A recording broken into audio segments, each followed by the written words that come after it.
Bueno, hoy hablamos con Enrique Baró. Enrique Baró es el director de la película titulada La película de nuestra vida y es una película que se incluye dentro del ciclo también Nuevas Cinefilias que organizamos entre el Instituto Cervantes en colaboración con el Festival de Cine de Sevilla. Y bueno, pues vamos a empezar ya con la entrevista. ¿Qué tal? Buenas tardes, Enrique. ¿Cómo Buenas estás? tardes. Bueno, vamos a hablar de una película que yo creo que principalmente gira en torno a esos recuerdos familiares y a esa casa.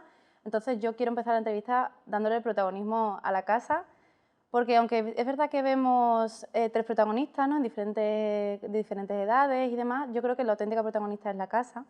Y por eso quería preguntarte, bueno, si se podría considerar que la casa tiene casi como esa entidad propia como personaje. Y luego, también, si esa casa pudiera hablar, ¿qué crees que nos diría? ¿Cuál sería su diálogo? ¿Crees que estaría enfadada porque ya os marcháis o crees que se sentiría orgullosa del homenaje? Vamos, sin duda es una de las, si no es la protagonista, es una de las protagonistas de la película. Es muy importante que es una casa que fue construida manualmente por mi abuelo en el año 50, es decir, al final es una creación también de la persona que empieza la película, que es mi abuelo. Ahora, mientras lo planteabas, me he dado cuenta que mi padre es arquitecto, o sea que es algo que está como muy arraigado a la familia, que es la necesidad de dejar algo en el mundo, ¿no? Y la verdad es que sí, que desde el punto de vista de la casa, como si dijéramos, yo creo que lo que trata de narrar la película es muy coherente con la propia casa, es decir, que yo creo que la casa está contenta con el homenaje, es decir, yo lo que intento en ningún momento es que ni los que ya no la vamos a habitar, que somos mi familia, y cuando digo mi familia yo la incluyo casi, porque es decir, aunque sea un elemento construido a base de cosas, la siento como un ser vivo. De hecho, vamos, es la sensación que tengo siempre cuando he estado en esa casa. Y el hecho de que fuera construida ladrillo a ladrillo por mi abuelo con la ayuda de mi padre y de mi tío, pues yo creo que está totalmente impregnada la casa y la película. Ujú. En realidad esa casa al final, quien la habita son las personas. En este caso, la selección que hiciste fue de tres personajes. Según más o menos creo que se puede identificar, ¿no?, como tres etapas diferentes de la vida a través de ese joven, ese hombre y ese viejo, ¿no? Y bueno, imagino que ese personaje dividido en tres, supongo que tienes un reflejo de tu propia experiencia en esos tres hombres. Yo te quería preguntar con cuál de ellos te identificarías y también te quería preguntar por qué no encontramos a ningún niño. Yo pensando un poco la idea, creo que igual porque los niños representan el futuro, pero claro, para esa casa ya no hay futuro porque ya la ibais a vender, ¿no? Los niños. Bueno, yo creo que el joven... es que claro, yo creo que el niño permanece en los tres, de hecho. O sea, de hecho la película, si se pudiera sintetizar también de algún modo, podríamos decir que es que al final son tres niños con tres apariencias diferentes. Es decir, porque lo que sí que es evidente en la película es la necesidad que tenemos en todo momento de jugar, ¿no? Y sí que es verdad que yo creo vamos, que, por ejemplo, en la fiesta está muy presente o cuando están con las bicicletas, es decir, en ningún momento ha muerto el niño, ¿no? Que eso sí que es un tema que probablemente es otro de los temas de la película. Al final acudimos precisamente a eso, ¿no? A la pérdida de nuestra capacidad ya de jugar, ¿no? O sea, pese a que hemos estado toda la película como intentando reconstruir ese esquema diletante y veraniego, pues al final, con ese congelado final, un poco la idea es que ese espacio que hemos querido habitar durante 1 hora y 21 minutos, pues es inhabitable, solo se puede habitar con un congelado que es algo que es imposible, es decir, las cosas no pueden congelarse, las cosas el tiempo tiene que continuar y por lo tanto eso es inexorable y luchar contra eso es inhumano.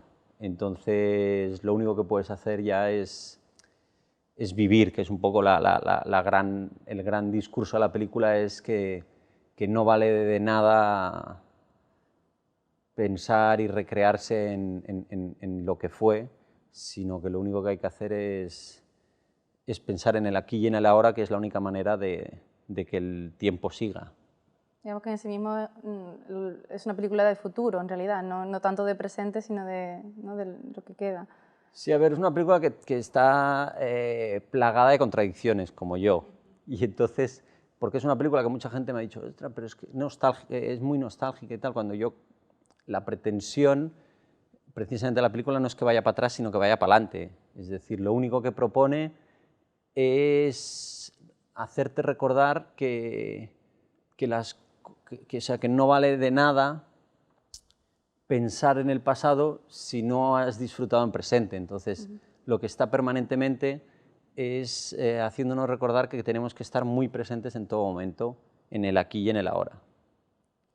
Vale, ¿y con cuál de los tres te identificarías en este momento?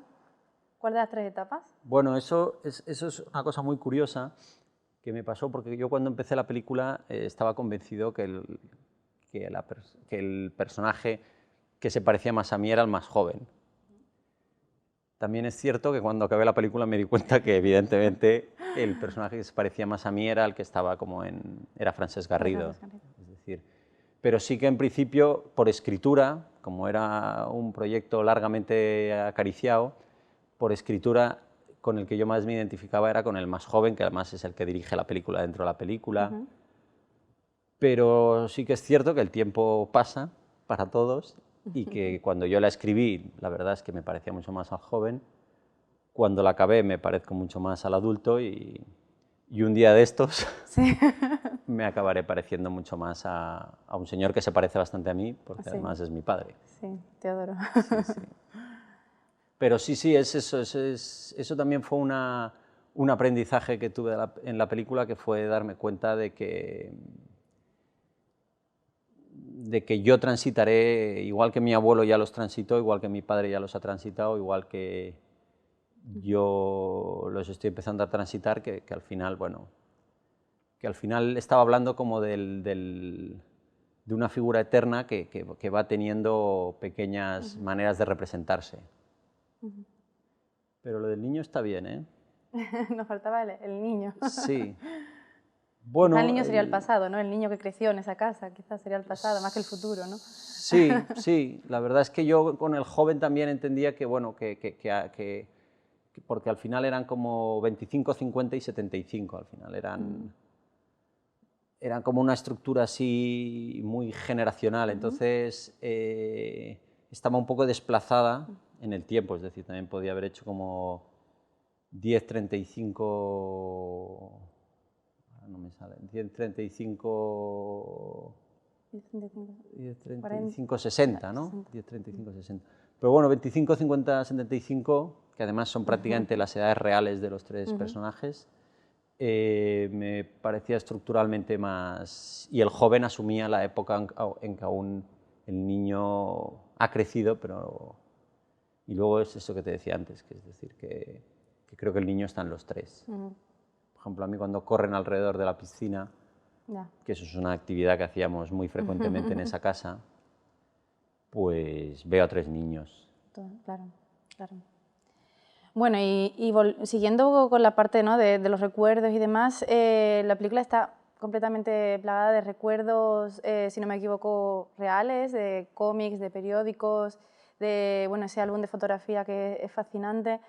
Quería preguntarte en este sentido, ¿cómo es el proceso que sigues tú a nivel más personal, ¿no?, deslindándote un poco del papel de director de la película, de decir, bueno, voy a utilizar todos estos materiales, todo esto que pertenece a la memoria de mi familia y me voy a desprender de ella en un sentido íntimo, ¿no?, y voy a darlo a conocer? Quisiera saber un poco cómo llevaste a cabo ese proceso y qué tal, ¿no?, te sientes viéndolo fuera ya del ámbito familiar. Mira, la primera secuencia que rodamos, que luego no está en la película, era un momento en el cual el personaje más mayor y Francesc Garrido sacaban abrían un armario y sacaban todos los juguetes que había en ese armario y los ponían encima de una mesa de ping-pong. Entonces, eso me sirvió un poco para calentar a mi padre, para que mi padre sacara unos elementos que para él sí que tenían recuerdos reales y que Francesc estableciera un poco el rol de entrevistador y así mi padre se relajara creyendo que hacía un personaje que no era él, sino era su padre, y al mismo tiempo empezábamos a trabajar un poco con que él trabajara con recuerdos reales. Te digo esto porque tiene que ver con la pregunta, ¿eh? Porque allí lo que hacíamos un poco era, al final había un plano como cenital de la mesa de ping-pong en que quedaba como un inventario de lo que era ese armario. La película tiene algo de inventario, es decir, para mí era muy importante que muchos elementos no fueran presos, o sea, en la ficción de la película es por el fuego, porque hay un momento en que tienen que hacer un fuego y entonces yo decido que en ese momento vamos a hacer un poco de inventario de cosas que hay en la casa que podrían ser susceptibles de ser quemadas, que al final son cosas que hay en la casa que son susceptibles de ser borradas por el tiempo, ¿no? Que eran todos estos álbumes, bueno, el libro de láminas del abuelo, bueno, del abuelo, del bisabuelo. Entonces, sí que en el fondo yo en ese momento tenía el conflicto entre discernir en todo momento el interés personal, porque eran cosas mías, del interés general, porque eran cosas que tenían un valor, más allá de mi implicación. Que, por ejemplo, me pasó, yo, por ejemplo, cuando vi el libro de láminas, cuando lo descubrí la primera vez, dije, esto tiene un valor más allá de mi interés, porque yo a ese señor no le he conocido y porque este señor, que es lo que planteábamos un poco con Francesc en la escena en que él cuenta que para él eso es una especie de protocine, porque era un señor que se intentó expresar con imágenes antes de que existiera el cine. Entonces, él lo que hacía era una especie de storyboard de una película que no podía hacer porque no tenía los medios técnicos para hacerla, pero él, por ejemplo, establecía como personajes, establecía como acciones. De hecho, si se estudia pormenorizadamente ese libro de láminas, es el recorrido vital, porque al final todas son imágenes que aluden a la muerte, que es su propia muerte, que él ya la veía venir, y entonces hay, por ejemplo, una de las últimas imágenes es una escalera como yendo hacia una luz. Entonces, eso, por ejemplo, fue una de los momentos en que yo me di cuenta que había que trascender el elemento más biográfico y eso luego con los actores, incorporando dos actores que no tenían que ver con mi familia, eso era muy importante y en todo momento yo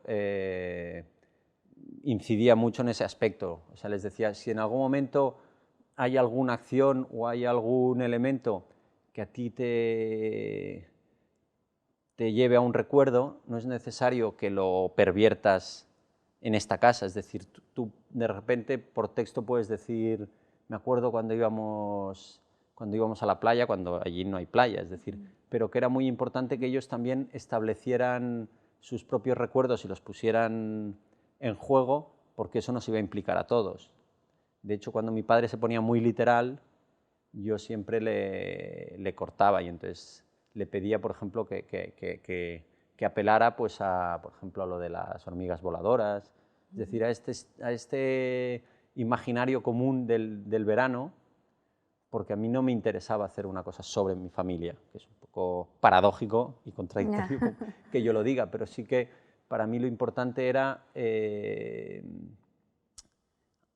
no hablar de mi verano, o sea, nunca del posesivo, sino de hablar del verano, del paso del tiempo, de la pérdida, de las cosas que perdemos. Sobre todo era un tema que a mí era el que más me interesaba casi, es cómo nos conforma, porque es una película que para mí también habla mucho de la identidad o de la herencia, en el sentido menos económico del término, pero cómo nos va conformando nuestro ser todo lo que perdemos.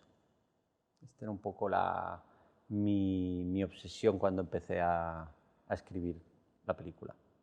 Precisamente en ese sentido, una de las preguntas que quería hacerte era cómo parece que todo toda la película, el título de los capítulos, todo gira en torno a esa idea del verano, como ese momento en el que parece que cuando éramos pequeños se suspendía el tiempo y se quedaba como congelado, ¿no? Y de hecho lo vemos en los juegos que comentábamos antes, que es un tiempo en el que nos desinhibimos ese sentido de la rutina que no se tienen en verano y que parece que nos hacen desprendernos de esa parte más infantil o esa parte más inocente, ¿no? Entonces, en ese sentido es lo que te quería preguntar, ¿es el verano el tiempo de la infancia? ¿Es precisamente por eso por lo que es todo en verano? Bueno, o sea, como si dijéramos, eh, el verano del que yo hablo, porque claro, ha cambiado tanto el verano, de hecho, un amigo mío me decía, claro, es que tú hablas de un verano que ya no existe, es decir, que es el verano antes de la tecnología, porque también es verdad, es decir, yo hablo de un tiempo que ya no existe, o sea, porque ahora nos hemos autoimpuesto una velocidad que creo que ni el verano lo soporta. Es decir, pero sí que es el recuerdo que yo tengo de lo que era el verano cuando no había tiempo, o sea, cuando solo había el tiempo de no hacer nada.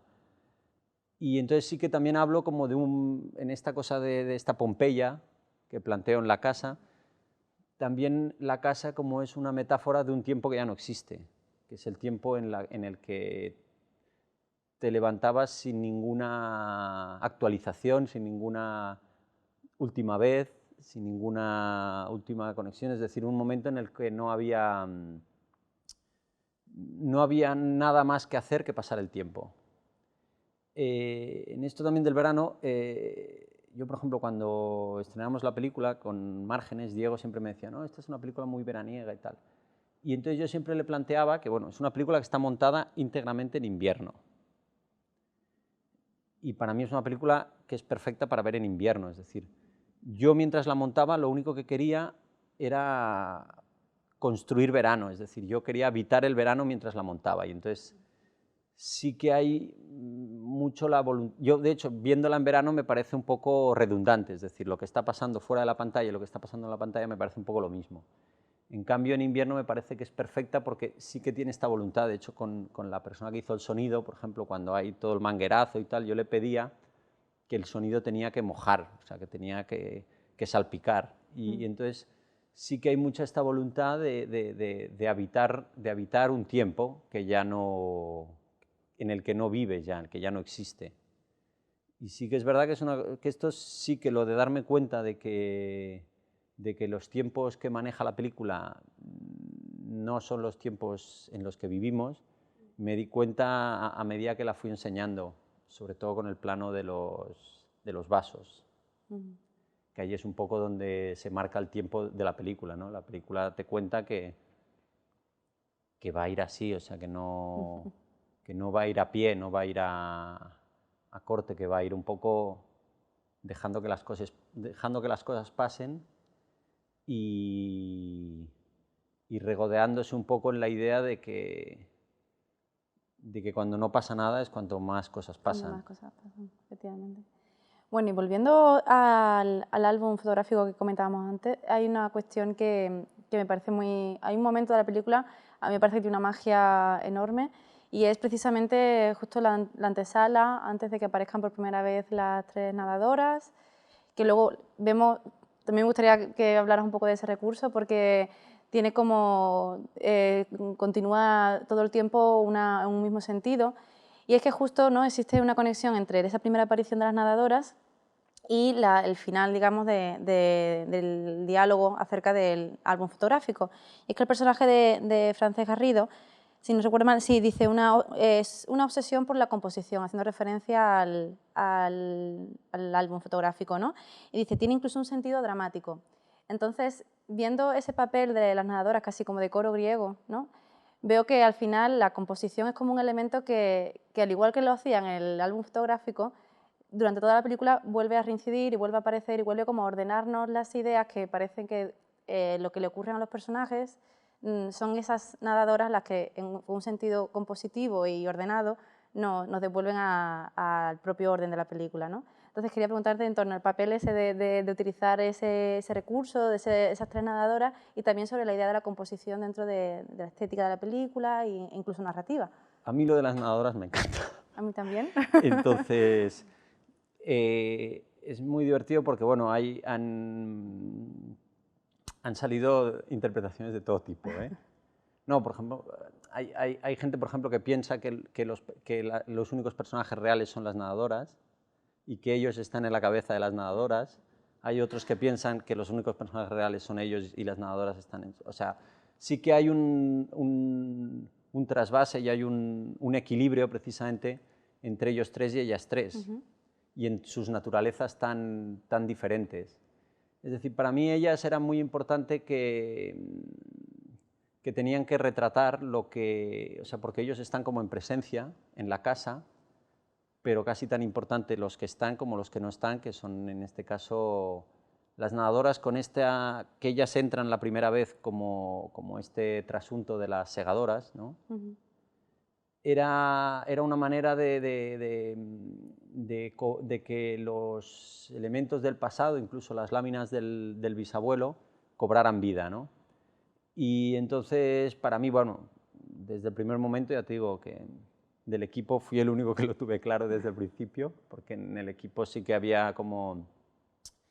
Porque esto también fue otra característica de la película, que yo iba administrando la información a pequeñas dosis. Es decir, por ejemplo, los actores solo conocían su parte, las bailarinas solo conocían la suya, el especialista solo la suya, el equipo técnico, pues íbamos prácticamente a cachitos. Entonces, bueno, eso para mí era muy divertido y tiene que ver un poco también con lo que has dicho antes de la composición, es decir, que al final yo era el único que sabía cómo se iban... Ibas orquestando, cómo, ¿no? cómo se está, sí, porque la verdad es que para ellos, sobre todo para las personas que me ayudaron, para Carlos en la cámara y Amanda en el sonido, Bea en casi todo y Rafa en la dirección, pues para ellos la verdad es que el rodaje fue un poco traumático, porque ellos se sentían un poco como pollos sin cabeza. Porque claro, tenían muy poca información, pero bueno, yo estaba muy tranquilo porque para mí estaba conformando un libro de láminas y era verdaderamente casi como... Tuve momentos casi de ¿cómo se llama esto? No sé la palabra. Santa Teresa, ¿qué le pasaba? Que tenía como momentos... ¿De éxtasis? Sí, que tenía como momentos de éxtasis, porque de verdad todo lo que yo había ido pensando y se iba materializando del modo en que había sido pensado. Entonces, eso me congratulaba bastante, pero creo que me he ido un poco por los cerros de Úbeda. Yo te preguntaba sobre todo por el sentido dramático de ese uso de elementos y cómo la composición al final es lo que marca esa emoción, ¿no?, de la película. Sí, bueno, es que, claro, es que no tengo mucho más que añadir porque estoy completamente de acuerdo. Entonces, pero sí que había algo que era importante, y en eso también había un trabajo de calco, porque muchas de las imágenes de la película hechas por mí son calcos de imágenes que ya existían de la casa. O sea, yo en muchos casos tenía muy claro el tiro de cámara, porque el tiro de cámara era un tiro de cámara que no había escogido yo, sino que había hecho mi padre o mi abuelo en el pasado. Entonces sí que para mí era muy importante sentir que tanto la película como las acciones ya existían, que yo simplemente era una especie de medium entre... O sea, que lo único que hacía era como captarlo o dar fe, o sea, que tenía una función casi notarial de... La Sí, memoria y el recuerdo que va a quedar, ¿no?, hacia el futuro. totalmente, pero en el sentido más estricto del término, ¿eh? Porque hay algunas que son, bueno, incluso hay algunas que en el montaje ya se ve, porque por ejemplo las vueltas que dan, Sí, que hay sí, un sí. momento que lo hace Franceschi, mi padre, y hay otro momento que lo hace mi abuelo y mi padre, pues esto, hay otras que luego en el montaje final no han quedado, pero que bueno, que yo cuando montaba esa ya daba por entendido que se entendía que en otros momentos se ha establecido el mismo ritual, como si dijéramos. Y sí que luego había como una... que en eso también con lo de las espigadoras, que a mí me hacía mucha gracia también ese pequeño homenaje a Agnès Varda, ¿no? también había momentos en los que te daba la sensación de que existe un lugar idóneo desde el cual expresar un espacio, ¿no? Es decir, por ejemplo, esta toma que se repite durante bastante tiempo en la película, que es este frontal total de la zona de la pérgola, que es con el que acaba la película y con el que acaba y con el que hay la fiesta y todo, que es como esta cuarta pared, que a mí también es una cosa que también tenía mucha obsesión, porque bueno, a mí casi tanto como el cine me gusta el teatro, y entonces para mí era muy importante desenmascarar de todas las maneras posibles el hecho de que estabas viendo una película en el fondo, es decir, que no estabas, que yo en ningún momento quería que tú te olvidaras que todo era una construcción. Sí, precisamente en ese sentido te quería preguntar ahora cómo se construye no solo metaficción, sino hay una ficción, que es la propia película que estamos viendo los espectadores, luego hay otra ficción, que es la que ruedan los propios personajes, y luego hay una tercera capa de ficción que se hace patente en el momento en el que vemos pues, micrófonos, vemos operadores de cámara, vemos incluso desenfoque, vemos elementos que rompen precisamente esa cuarta pared. Entonces yo quería preguntarte si todo eso, por supuesto, es intencionado, claro que sí, pero ¿qué querías expresar con esos recursos? Y si, bueno, al fin y al cabo también puede ser una marca de estilo propio, ¿no? Si es un poco tu ideal, digamos, de cómo contar historias. Bueno, era orquestado, pero al mismo tiempo tiene su parte accidental. De hecho, yo siempre he pensado que esta película podría remontarla año tras año y la propia película ya sería un archivo de la casa. Es decir, que estamos, que se ha generado como siempre hay un forcejeo total entre lo que se quería hacer y lo que se hizo. Es decir, entre la necesidad de testimoniarlo y que esa necesidad de testimoniarlo también de repente necesita ser testimoniada. Entonces, que entramos como ya en una especie Esas capas, ¿no? de bucle infinito, una especie de escaleras de Escher que de repente... Y entonces yo con eso me siento muy a gusto. Es decir, si hubiera, esto que me preguntas, si hubiera una característica, probablemente en mi modo de trabajar sería saber que en el momento en que empiezas a rodar, todo es susceptible de ser usado, es decir, mis películas son como un cerdo casi. O sea.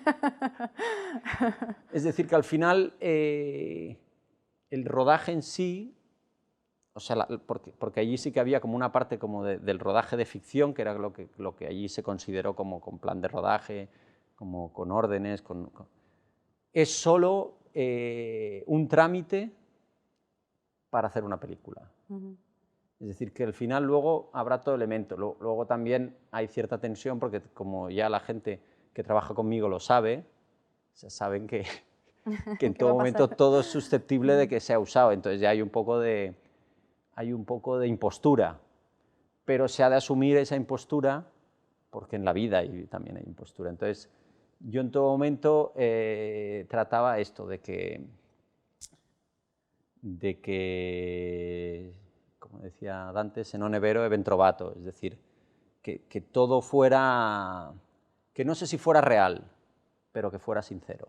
Muy bien, ahora quiero preguntarte también por otro elemento que me parece muy importante en toda la película, y más teniendo en cuenta de dónde toma el nombre de la película, ¿no? De esa canción de Yo Crepúsculo, es sobre la selección musical. A mí personalmente me parece una selección magnífica porque también tiene como, esa selección tiene unos elementos evocadores y que recuerdan incluso familiares, que recuerdan a épocas pasadas y bueno, que al fin y al cabo digamos, nos vuelve a traer a lo que es el tiempo de la infancia, del verano, etcétera, todos los elementos que estábamos comentando, ¿no? Entonces te quería preguntar por esa selección, pero sobre todo si esa selección de alguna forma también forma parte de momentos de tu vida, al igual que lo hacen los fragmentos audiovisuales y demás que se van incorporando. Y por último, también todo lo que es el concierto final, si inevitablemente el concierto final es una fiesta de despedida, entiendo, ¿no? Mira, sobre la selección musical, yo en principio mi primera propuesta radical era que los personajes no hablaran en toda la película. De hecho, mi intención siempre y mis indicaciones siempre iban en ese sentido, es decir, es decir, no me gustaba demasiado que hablaran. De hecho, a mi padre, por ejemplo, era una anotación que le hacía siempre, una nota era menos es más, silencio, haced cosas pero no habléis. Es decir, porque mi recuerdo del disfrute tiene mucho que ver con el silencio y del verano también. Entonces, en todo momento era una de las indicaciones. Luego la vida tiene más peso que mis indicaciones y entonces, bueno, ellos sentían necesidad de hablar y entonces está muy bien porque así es. Eso tiene que ver con lo de la música, ¿eh? Y entonces, para mí, la música, que siempre iba a ser música de cantantes que cantan en castellano, era una especie de voz en off. O sea, para mí, la música la entendía así, es decir, cuando Espalda Maceta canta Las Generaciones, a mí me evita de decir una cantidad de cosas increíbles. Entonces, para mí, la música en todo momento tenía que ser una voz en off, que yo creo que sigue jugándolo eso un poco, es decir, también con la canción de Nuestra Vida, de Joe, bueno, es una canción que es que yo necesito decir tan poco, o sea, necesito que mis personajes defiendan tan poco un concepto claro, porque o sea, es mucho más importante que mis personajes se dispersen y que la música sea mucho más concreta. Entonces eso sí que lo tenía muy claro desde el primer momento. Luego ya te digo que, por ejemplo, en el caso de Los Planetas, por motivos de liquidez, pues no pudieron estar en la película, pero bueno, que sí que lo tenía muy claro esa idea. Y sobre la fiesta, bueno, también vino un poco dada, es decir, la fiesta es lo último que se rodó, bueno, lo penúltimo, porque al día siguiente se rodó como el recoger de la fiesta, que en principio era un final posible, pero luego tuvo tanta fuerza eso que no tenía mucho sentido como hacer un epílogo más después de eso. Pero sí, yo la leo más en el sentido más pequeñín del término, porque me da mucha pena pensar que es una despedida real. O sea, pero sí que para nosotros, y para, por ejemplo, Francesc y Nao, que al final ese día los dos me dijeron, es que lo fuerte de esta película es que hemos generado recuerdos ya con este espacio. Es decir, nosotros ya, de repente casi, cuando veamos la película, para nosotros será casi como un álbum de una vivencia que hemos tenido aquí. Sobre todo para Francesc, porque por Francesc, aunque no tenía que rodar, se vino a vivir a la casa. Entonces, durante el periodo de rodaje, él vivió en esa casa. Y entonces sí, y yo prefiero pensarlo así, como que era una fiesta, fin de rodaje casi, porque... No de despedida de la casa, entonces. Despedida del proyecto audiovisual, Sí, del álbum que habéis creado en este... Sí, bueno, como el proyecto audiovisual, yo de hecho con la casa tengo una relación así como muy... Yo siento que esa casa, porque bueno, aún no la hemos conseguido vender, o sea, aún está en venta, aún pertenece a la familia, pero para mí ya me da mucha pena ahora ir, o sea, después de esta película yo siento que... Se ha cerrado el ciclo ya. Sí, que para mí... Entonces no volverías, como dice la voz en off, años después a colarte durante las vacaciones, encontrarte a otra familia. Es algo como que esa etapa ya la has cerrado, digamos, ¿no? Bueno, o sea, volvería en el sentido en que vuelve la voz en off, que es en el sentido de un sueño, o sea, de una imposibilidad. Pero como para mí refleja una imposibilidad, la verdad es que la posibilidad de ir ahora no me satisface. De hecho, creo que no he vuelto, creo, desde que rodé la película. O sea, no sé, para mí me da mucha pena. Aparte que ya la casa ya no es la que es, porque aparte ya... que eso sería otra película, pero esta sería mucho más documental, porque ya ha habido un auténtico expolio prácticamente, han desaparecido muchísimos de los elementos, porque allí aún se reconocía mucho la casa, pero ahora ya, bueno, ha empezado el proceso de mudanza y la verdad Ya es que es otra cosa, ahora es un esqueleto, vinculado un poco con lo que hablábamos al principio de la construcción y de... Ahora es un cuerpo sin vida, o sea, es muy triste, la verdad. Y en eso, bueno, que también vinculado con lo de la fiesta y con la casa, esta peli tiene mucho que ver, o sea, yo me di cuenta de que la quería hacer también cuando vi Las horas del verano de Oliver Assayas, que para mí fue una película, vamos, fundamental para animarme a hacer esta, porque vi la película de Assayas y dije, hostia, quiero hacer el contraplano de esta película. Es decir, porque Oliver Assayas se centra en una cosa que a mí no me interesa nada, que es como la herencia en el sentido más literal del término, de material, de las posesiones. Y entonces yo dije, hostia, pues mira, como que dije, mira, ahí está, la parte esta ya la ha hecho Assayas, como si dijéramos, y yo quiero hablar como de la herencia de todo lo que no tiene que ver con la posesión. De lo que no se ha contado, ¿no? Eso. Y entonces, por ejemplo, él también acaba con una fiesta que a mí me conflictuó mucho cuando la vi, porque de repente, no sé si te acuerdas que la nieta, como hace una fiesta en la casa que se va a vender, y entonces invita a skaters, y hay unos skaters por ahí pasando por los pasillos de la casa, y entonces yo al principio dije, pero qué blasfemia, ¿no? De repente, un lugar que ha sido tan sagrado y que ha pertenecido a tu familia y tal, ¿cómo pueden hacer eso? Y luego me di cuenta, mientras la veía, y que tiene mucho que ver con mi película, que es que al final que un espacio no habitado es un espacio muerto, entonces, y en eso también pensaba siempre, con esta corriente que había un poco en el cine documental de hacer películas sobre espacios vacíos, ¿no? Y sobre la memoria de esos espacios, decía, no, yo lo que quiero es hacer justamente lo contrario, llenar ese espacio de vida. La película mientras esté lleno, ¿no? Sí, sí, y entonces, por ejemplo, en la fiesta, era eso, porque teníamos ahí muchos conflictos, porque había un momento en que yo me daba mucho miedo que se rompiera como que solo hubiera estos tres personajes, entonces, y entonces era como establecer una fiesta de solo ellos tres, pero también era como un poco triste, entonces dije, no, pues llenémosla, y entonces era como llenarla de una serie de personajes que no sabes tampoco si existen o no existen, es decir, yo en esa fiesta prácticamente creo que solo están ellos tres, o sea que lo demás son una especie de tipos que han venido del pasado, que se han colado como en el sueño del principio, pero que no sabes muy bien si están o no están, ¿no?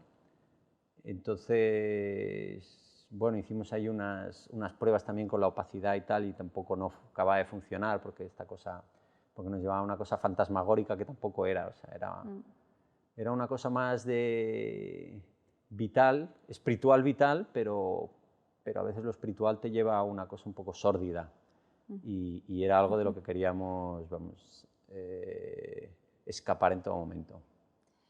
Vale, pues ahora viéndolo un poco en perspectiva, ya ha pasado un tiempo desde que hiciste la película, es tu primer largometraje, tienes experiencia sobre todo en la producción televisiva y demás, entonces en ese sentido te quería preguntar qué diferencias has notado, cómo ha sido tu experiencia en el salto al largometraje y bueno, y si no, puede ser una experiencia que la vayas a traducir en otras ocasiones, ¿cómo lo harías?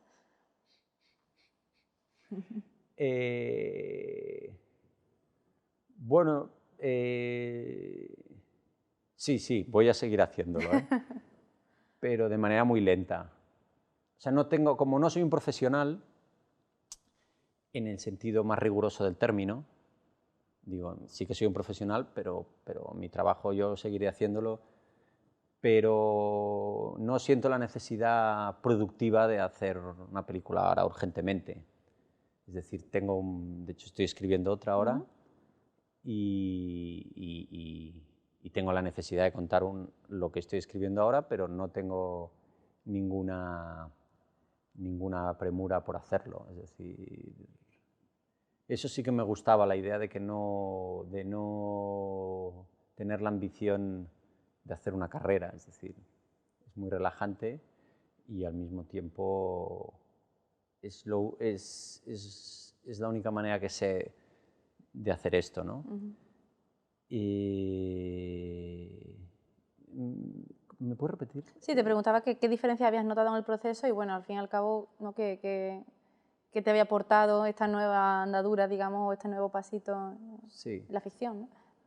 Bueno, en eso que te decía antes también de que a mí me gustaba mucho el teatro, hay una cosa que tiene el teatro, y el teatro que a mí más me gusta, que es lo que llaman ahora las artes escénicas más que el teatro, que es la posibilidad de que todo ocurra, es decir, allí no hay como si dijéramos, la dictadura de lo narrativo es menos fuerte que en el cine más, o sea, no te hablo ya de cine experimental, que eso sería ya otra cosa y que mi película no pretende estar situada allí. O sea, intenta tener una narrativa, pero una narrativa que sea flexible. Y entonces yo viendo películas en muchos casos echo mucho de menos esa flexibilidad, o sea, noto que el peso de lo que es novelesco, o sea, de lo que sería una novela, es demasiado fuerte en muchos casos. Y entonces es un lugar donde no me siento tan cómodo, o sea, me gusta más en eso que te decía antes, un poco la diletancia, la fuga, o sea, todo lo que tenga que ver un poco con lo que no nos lleve a algo excesivamente concreto. Entonces, fruto de esto es lo que hace que también mis procesos sean muy lentos. O sea, porque primero tengo que tener la necesidad de sentir interés por algo durante un tiempo largo, o sea, porque esta es una película que yo empecé a escribir en el 2012, que se rueda en el 2014 y se monta en el 2016. O sea, Aunque dice, el rótulo dice que empieza en 1953, ¿no? Sí, pues, es una licencia poética, pero Ya. tampoco tan poética, ¿eh? Bueno, se entiende el O sea, concepto sí, que remonta a las grabaciones primeras, ¿no? Bueno, es que literalmente sí, o sea, el primer plano rodado de esa película es del año 53, sí. Eso es. Bueno, sí, no, pero algo de eso hay, es decir, algo hay como de luchar contra o sea, contra lo que está hecho con una voluntad económica, es decir, eso sí que para mí es muy importante en esta vida, es decir, o sea, yo creo que hay que hacer las cosas por la necesidad de hacerlas, no por la necesidad de que eso repercuta económicamente en ti, aunque mi productora se llame All I Need Is Money. Pero All I Need Is Money precisamente porque lo que quiero es desenmascarar la dictadura del bill metal, ¿no? Es decir, a mí me gustaría, bueno, yo que soy un hombre lleno de contradicciones, siempre hablo de que me gusta hacer documentales con actores o que me gusta hacer cine amateur hecho por profesionales, es decir, bueno, son este tipo siempre de estructuras más allá de lo subvencionable o de lo rentable, que es donde a mí me gusta situarme y donde creo que por ejemplo, sensibilidades como la del Festival de Sevilla entienden. Yo cuando estaba montando la película, en todo momento decía, ¿y esto qué lugar puede ser un buen lugar donde esto pueda verse o donde tenga cabida? Y entonces siempre pensaba, igual el Festival de Sevilla estaría bien. Y bueno, y entonces luego fue la cuadratura del círculo de que a José Luis le gustó y apostó por ello, pero vamos, que esto sí que verdaderamente literalmente es una apuesta, de riesgo, pero una apuesta. Y entonces, sí, ya te digo que no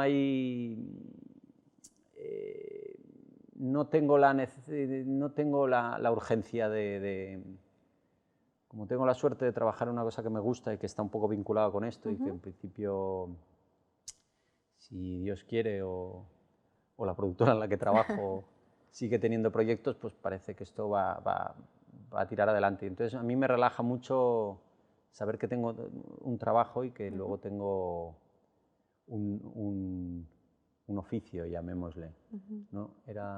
Kenneth Anger siempre decía que cuando le preguntaban la gente cuando quería empezar a hacer cine le preguntaban qué tenían que hacer y ellos les decían, mira, si quieres hacer películas, vete a Hollywood, pero si quieres hacer cine, búscate un trabajo.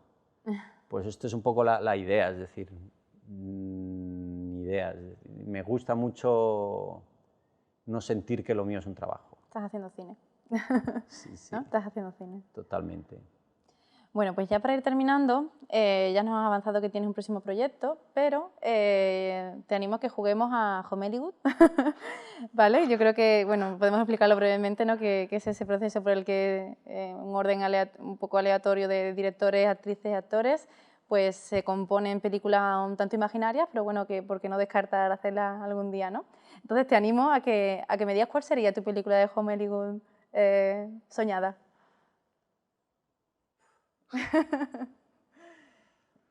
¿Qué composición podríamos Esa es muy plantear?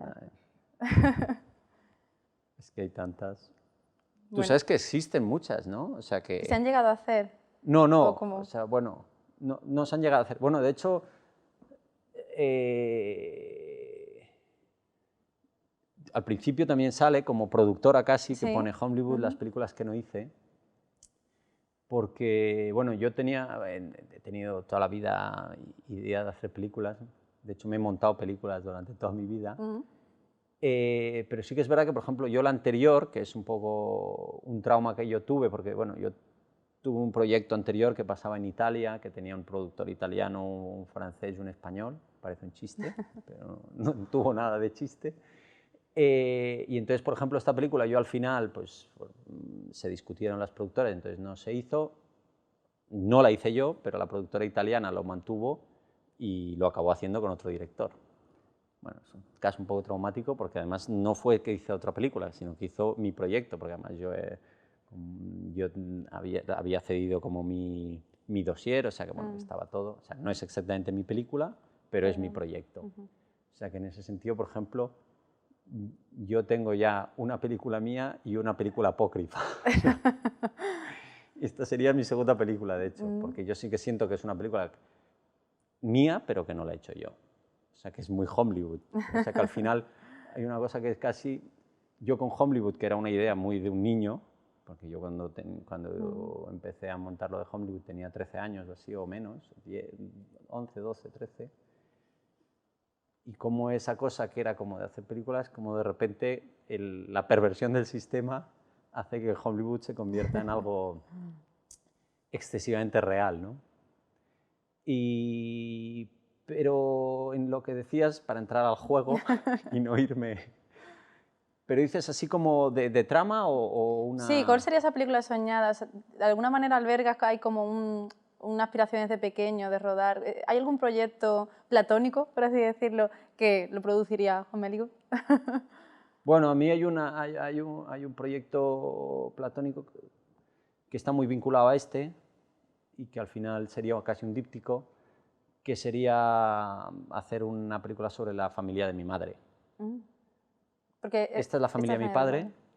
y entonces hacer una sobre la familia de mi madre, que además sería una película que sería casi un contrapunto genérico, porque sería una película sobre las mujeres, sobre todo. Pero es muy complicado. Ya. Pero sí, para mí esta sería mi gran Hollywood. Además, bueno, o sea, porque sería una cosa como... Sería un crossover casi entre Un mundo femenino y El Padrino, porque la familia de mi madre es una... Yo como la recuerdo, porque eso también vendría mucho de mis recuerdos infantiles, sería una cosa muy vinculada al Padrino, y al Padrino además en una época de transición, es decir, sería una película femenina del Padrino de transición. No está mal, ¿eh? No está Como nada mal titular de como... Hollywood. Sí, para empezar ya a moverla está muy bien. Pues sí, sí. Pues este sería mi... Pero esta no es la que estoy escribiendo ahora, ¿eh? Ya, Pero esta sería una película que yo necesitaría hacer también. Porque sí que con mi madre tengo una deuda. Bueno, creo que todos tenemos una deuda con nuestras madres, pero en este caso yo con con mi familia materna siento que sería un bonito díptico, porque además creo que dejaría muy a las claras hablar de un cierto, de lo que es una familia, ¿no? de lo que es también la herencia y de lo que es la identidad, es decir, cómo somos seres constituidos por ítems muy diferentes, y entonces verías un poco lo Baró y lo Bach, y se conformaría una verdadera identidad, o sea, porque es muy diferente una familia y la otra. Y eso sí que es una cosa que tengo ahí muy en el cajón más abajo de la cajonera, pero sí, sí. Yo tengo, bueno, en esta productora, en esta página web que yo tengo que se llama Blame It Is Money, hay un apartado que se llama Por mis cajones, que es así que hay que pronunciarlo un poco como si dijeras, como si cambiaras la A por la O. Sí. Y que es una serie de proyectos así muy Hollywood que tengo y que no sé si en una vida dará tiempo a hacerlos, pero Llegaremos bueno, a abrir el cajón ahí algún están, día, ahí ¿no? están, ahí están. Bueno, pues tendremos más películas de Enrique Baró, sean de Hollywood o del cajón o de donde sea, pero tendremos más películas de Enrique Baró. De momento nos quedamos con la película en nuestra vida. Os invitamos a todos a disfrutarla y muchísimas gracias, Enrique. Muchísimas gracias a ti.